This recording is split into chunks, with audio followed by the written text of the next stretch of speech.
ya Tuhanku, Tuhan di kamu negeri Aceh nyobe negeri pada negeri aib dengan kejimu be Allah beri negeri binasa. Tuhanku, Tuhan di kamu negeri Aceh nyobe. Wassalamualaikum warahmatullahi wabarakatuh. Waalaikumsalam warahmatullahi wabarakatuh.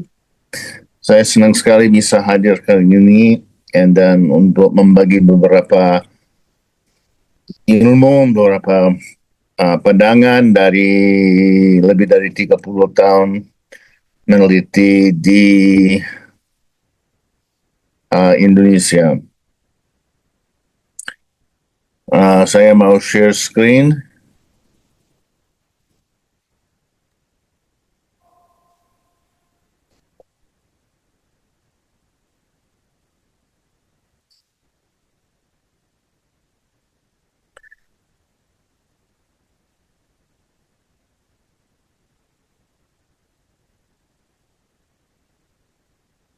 Jadi ada beberapa hal yang mungkin tidak perlu diulang di sini, tapi yang penting di sini untuk ada dua hal yang mungkin perlu dijelaskan selama presentasi ini. Memang apa posisi dan artinya ulama dan juga pendidikan Islam. Dan salah satu pandangan antropologi itu pandangan perbandingan. Jadi membandingkan yang di satu budaya dengan yang ada di lain untuk melihat apa yang mirip dan apa yang beda, untuk memahami variasi-variasi yang ada. Jadi peranan ulama sudah kenal semua, tapi yang saya mau sampaikan ini untuk perbandingan soal tokoh agama, bukan saja ulama, tapi tokoh agama. Kalau kita membandingkan negara-negara, ada mungkin 6 atau lebih peran. Ini axis of legitimacy. Legitimacy itu artinya, ini dari Weber, jadi bukan kekuasaan, tapi kekuasaan yang bisa diterima dengan senyum. Jadi yang kekuasaan yang sah. Jadi dan di Indonesia yang menarik dari 6 ini, tidak ada satu orang yang punya semua. Dan di Indonesia ada pola untuk menggabungkan beberapa, di lain tempat menggabungkan yang lain. Jadi ada alim, ulama, mungkin di bawah itu juga ada faqih, ustad, mungkin ada lagi. Ya. Juga ya Syekh Tariqah, ada Said dan Habib, ada takmir, imam, dan khotib. Pada umumnya, kalau orang hanya Habib tanpa yang lain, tidak begitu berpengaruh. Jadi Habib itu tambahannya orang yang sudah Syekh Tariqah, yang sudah yang lain. Yang penting dari ini, bagaimana digabung untuk bikin peranan di beberapa tempat. Di Indonesia atau lebih pantas lagi di Jawa, ustad, faqih, ulama, tapi juga soal memang fokusnya ke menjadi guru, ditambah syekh tarika, itu kiai. Kalau di Pakistan, alim plus imam plus takmir. Itu mula. Kalau di Indonesia, takmir atau dewan takmir dipisahkan dari imam, alim, ulama, dipisah dari peran itu. Tapi di Pakistan, kalau Muslim di USA, mereka sangat dipengaruhi contohnya pendeta. Jadi karena di pendeta di Kristen di Amerika, mereka alim, mereka orang yang sangat belajar tentang agama, mereka khotib, dan mereka juga yang membawa acara ibadah. Untuk pemuka agama di Amerika, mereka alim, khotib, imam. Jadi memang tergantung budaya, dan mungkin kalau di Indonesia, kalau di Sumatera bukan ustadz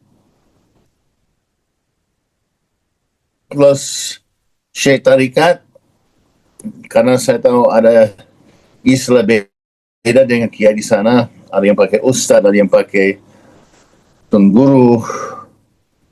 Jadi kita bisa melihat kalau memahami ulama atau tokoh agama di berbagai negara, memang ada beberapa hal yang ada. Itu peran-peran ini ada di mana saja. Tapi di Indonesia takmir beda dengan khotib. Pada umumnya takmir itu orang awam yang punya pengaruh. Dewan takmir, kepala dewan takmir, mungkin itu orang yang mewakafkan tanah untuk masjid. Saya tahu satu contoh dari pemutaran Bali yang seperti itu. Mungkin ada yang lain lagi. Kenapa ini penting? Ini, dan saya akan juga membahas pendidikan Islam. Jadi pendidikan Islam, kalau lagi kita membandingkan, ada variasi-variasi di seluruh dunia. Namanya, jadi di Sumatera disebut surau, tapi surau juga namanya untuk tempat sholat yang kecil.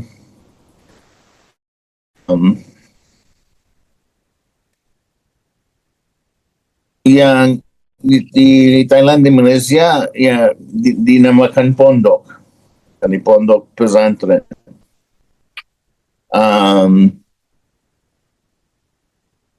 Yang mirip dengan pesantren, tapi ada bedanya juga, namanya madrasah di India dan Pakistan. Tapi madrasah dengan H di Indonesia jauh berbeda dengan madrasah tanpa H yang di India, Pakistan. Juga ada yang pendidikan Islam di Filipina disebut pandita school. Bukan pendeta, tapi pandita. Pandita dan pendeta dua-duanya berasal dari bahasa Sanskerta pandit. Artinya orang yang bijak. Juga ada zawiyah di Maroko. Saya pernah kunjungi satu zawiyah di Maroko, tapi yang itu lebih ke pondok sufi untuk orang sudah dewasa atau lansia. Tapi ada pesantren atau pondok macam itu di Indonesia.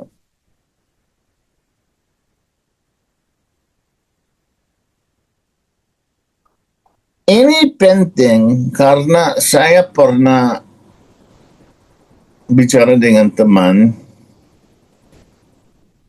yang membingungkan orang karena ada yang bertanya di Amerika tentang madrasah dan dia bilang madrasah itu bagian dari pesantren. Mereka bertanya madrasah di Pakistan.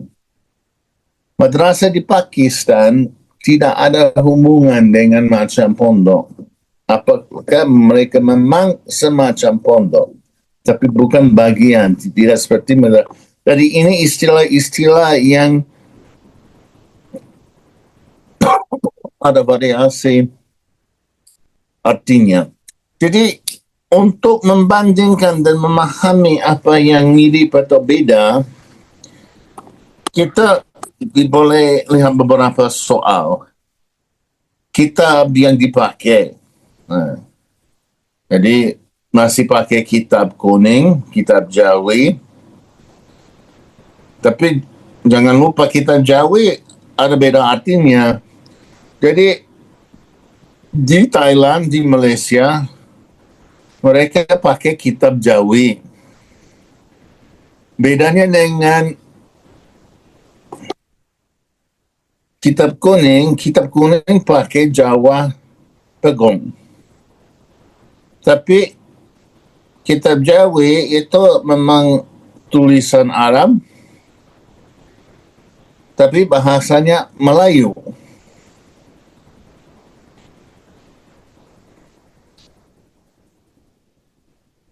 Yang boleh menjadi perbandingan penelitian yang bukan untuk saya karena saya tidak punya keahlian bahasa cukup untuk ini, untuk membedakan maknanya yang dikasih dalam kitab-kitab yang sama yang pakai Jawi Melayu dan Jawi Pegong atau Jawi Jawa. Ini mungkin bisa menjadi penelitian yang sangat menarik untuk memahami. Dan juga seperti juga Martin Van Broesenin beberapa tahun 20-30 tahun yang lalu mengkaji kitab-kitab kuning. Ini juga pantas untuk menjadi bahan penelitian untuk membandingkan atau mengklasifikasikan pondok atau pesantren atau surau yang lebih rinci daripada hanya tradisional atau modern atau gimana. Kalau untuk yang tradisional atau terpadu yang pakai kitab kuning, kalau bisa membandingkan kitab-kitab mana yang dipakai, bisa membangunkan satu pandangan di mana kemiripan dan tidak. Jadi saya tidak begitu paham, tapi yang waktunya saya tanya, variasi yang terbesar itu di kitab-kitab tasawuf. Dan kalau mereka ikut satu tarekat atau tidak, dan tapi mungkin ada yang lain juga. Jadi memang ini penelitian yang jauh di luar bidang saya, tapi saya kira sangat penting untuk memahami perbedaannya antara satu pondok dengan yang lain.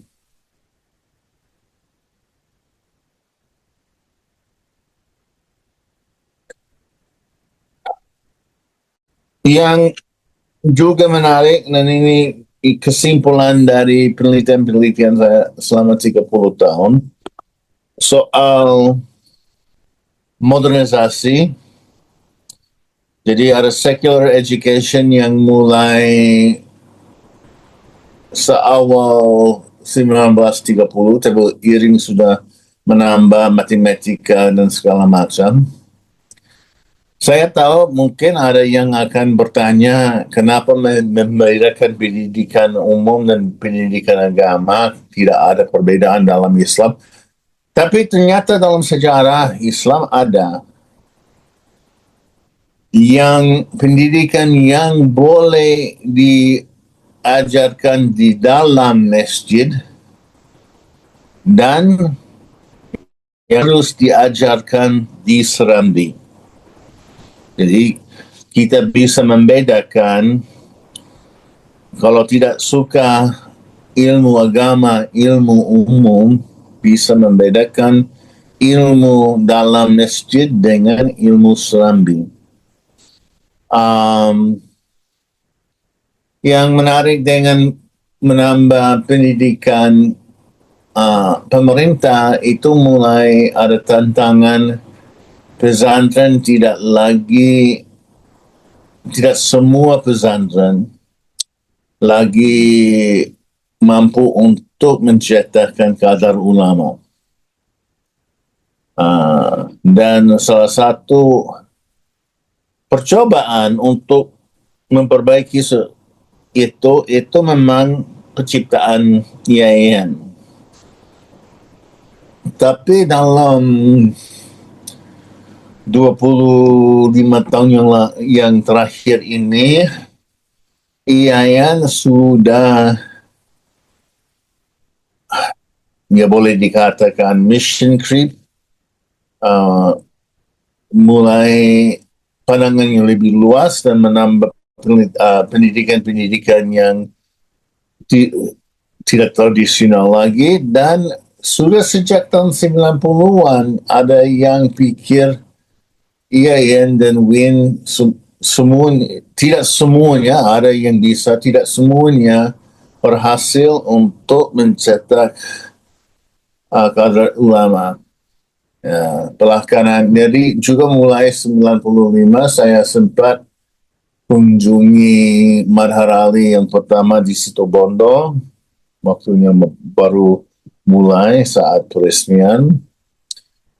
Dan juga mulai ada beberapa Mahar Ali, jadi untuk menjadi tempatnya untuk mencetak ulama.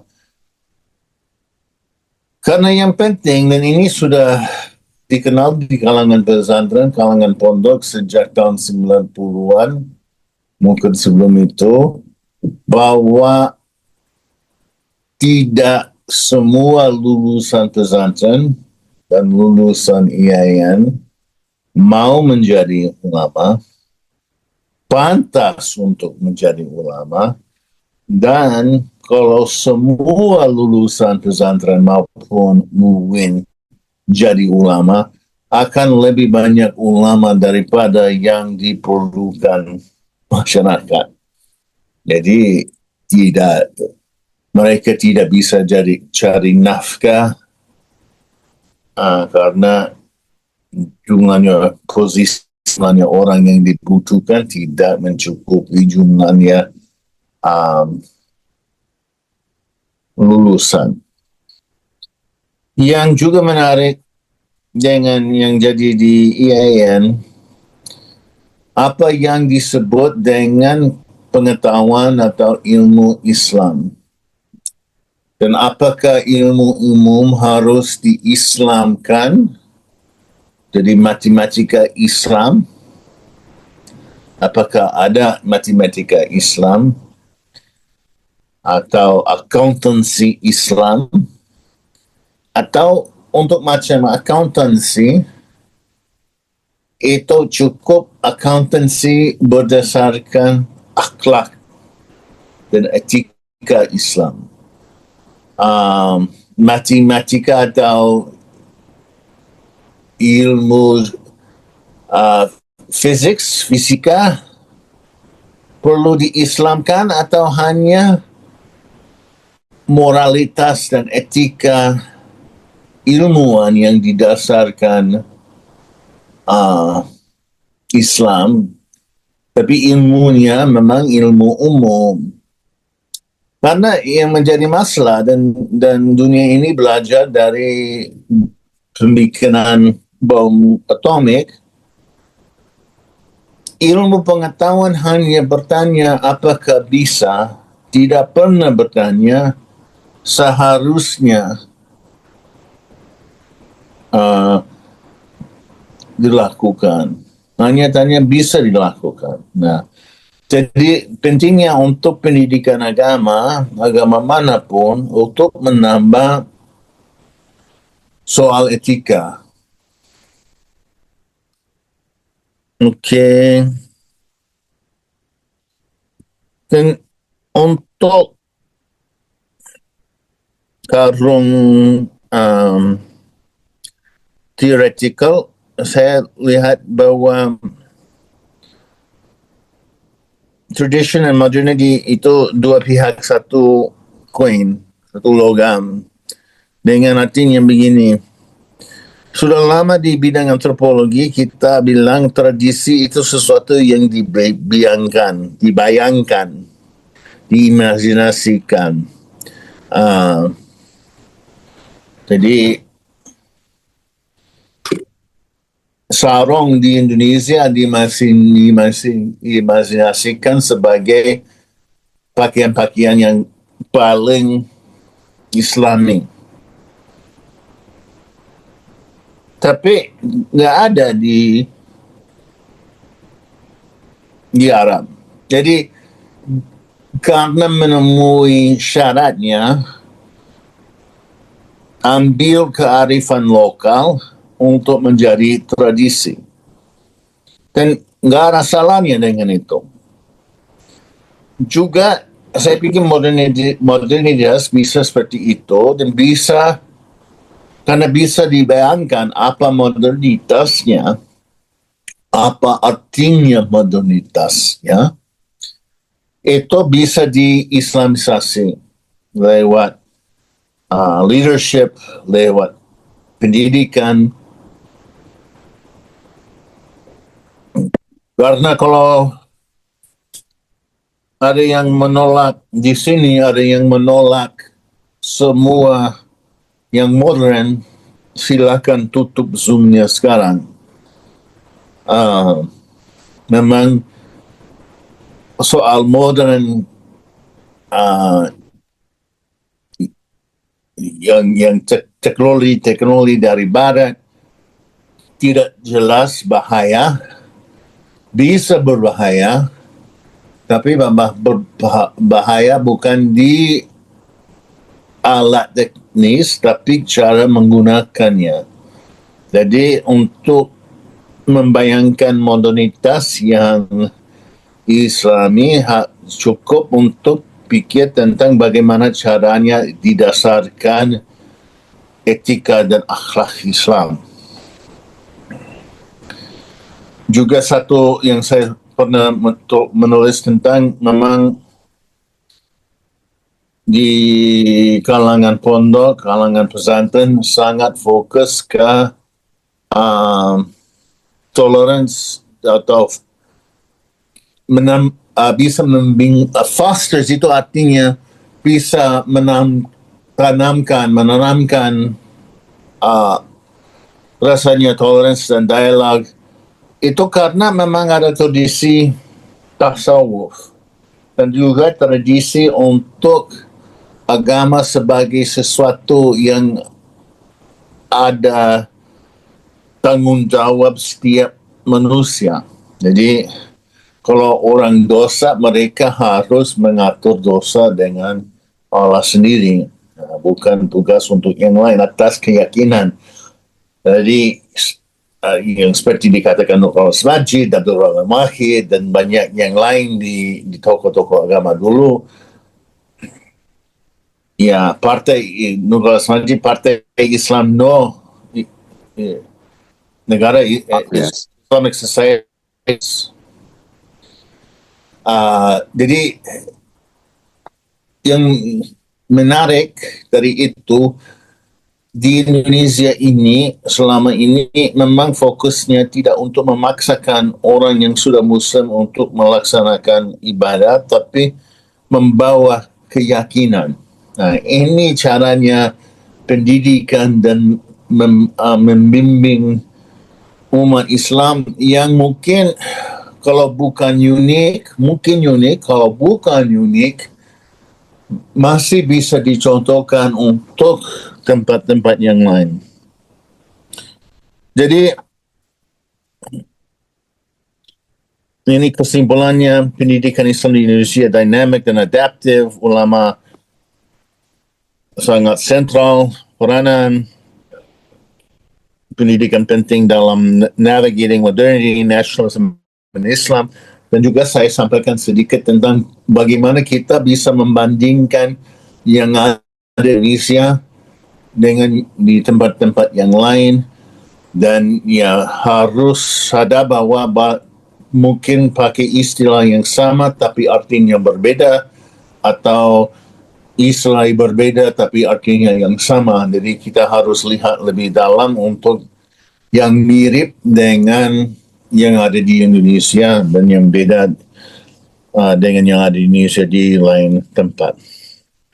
Ini ya untuk permulaan masukan dari saya.